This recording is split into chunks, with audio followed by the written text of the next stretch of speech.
Nancy Parker was a woman in her early 50s, known in her community for her lively spirit and unwavering kindness. She lived in a small town nestled in the heart of the Midwest, where she spent her days working as a high school teacher. Nancy's dedication to her students was unparalleled, and her cheerful demeanor made her a beloved figure in the town. But one evening, about 3 weeks after she began her new medication, Nancy started to notice something strange. Her lips felt swollen, and there was a tingling sensation in her face. At first, she thought it might be an allergic reaction to something she had eaten. But as the hours passed, the swelling worsened. By midnight, her face was unrecognizable. Her lips were grotesquely enlarged, and her throat began to feel tight. Panic set in as she struggled to breathe. Realizing the severity of the situation, she managed to dial 911 before collapsing to the floor. Nancy woke up in the hospital surrounded by the concerned faces of her family, and she was diagnosed with angioedema, a rare but serious side effect of lisinopril.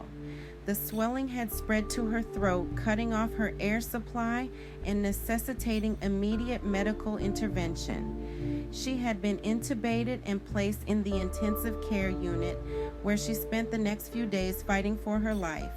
Her recovery was slow and arduous. The initial 24 hours were critical, and her doctors monitored her closely. They administered powerful medications to reduce the swelling and prevent any further allergic reactions. Nancy drifted in and out of consciousness, her body exhausted from the ordeal. When she finally regained full awareness, she found herself surrounded by the steady hum of hospital machines. The bright and sterile environment was a stark contrast to her cozy home. Despite the physical pain, the emotional toll was even greater. Nancy struggled with fear and anxiety, haunted by the thought that something similar could happen again. She began to question her own body, wondering if she would ever feel safe taking medication again. Her doctors assured her that they would find an alternative treatment for her hypertension. One day, a nurse named Maria, who had a reputation for her compassionate care, took a special interest in Nancy's case. Maria was not just a nurse, but also a practitioner of holistic healing. She believed in treating the whole person, not just the symptoms.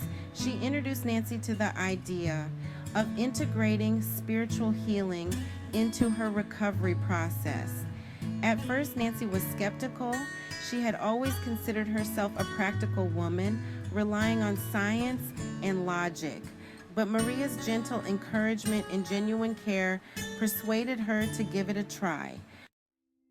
They began with simple breathing exercises designed to calm her mind and body. Maria also introduced Nancy to guided imagery, where she would visualize herself in a peaceful, healing place. Nancy found herself surprisingly receptive to these practices. The breathing exercises helped her manage her anxiety, and the guided imagery provided a much-needed mental escape from the hospital environment. She started to feel a sense of inner peace that she hadn't experienced since before her hospitalization. As the days turned into weeks, Nancy continued to make progress. Her physical strength returned, and she was able to walk longer distances and even climb stairs. Her voice regained its strength, allowing her to communicate more easily. But the most significant change was within her. The combination of traditional medical care and holistic healing had transformed her approach to her health and well-being. Nancy was happy when she could be home to her normal life, but nervous about facing the world after such a traumatic experience. Her family and friends rallied around her, providing unwavering support and encouragement. Back at home, Nancy continued her holistic healing practices. She created a dedicated space for meditation and energy healing, a sanctuary where she could retreat whenever she needed. She also connected with a local support group for people who had experienced similar medical traumas. Sharing her story and hearing others' experiences helped her feel less alone and more understood. As months passed, Nancy's health improved steadily. She found a new sense of balance in her life, one that prioritized her well-being without compromising her responsibilities. Her experience had taught her the importance of listening to her body and nurturing her spirit. She became an advocate for holistic healing, sharing her story with others and encouraging them to explore different paths to wellness. Nancy's journey was a testament to the power of resilience and the human spirit's capacity for healing. She had faced a life-threatening situation and emerged stronger with a deeper understanding of herself and her health. Her story inspired those around her, reminding them that even in the darkest moments, there is hope for recovery and transformation. In the end, Nancy's ordeal with angioedema from lisinopril became a turning point in her life. It was a journey of pain and fear, but also of healing, growth, and empowerment. Her experience underscored the importance of holistic care where the mind, body, and spirit are nurtured together.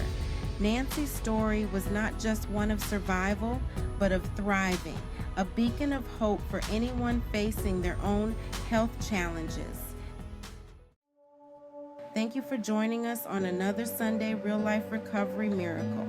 Please like, comment, and subscribe to help us grow our health and wellness channel. Thank you.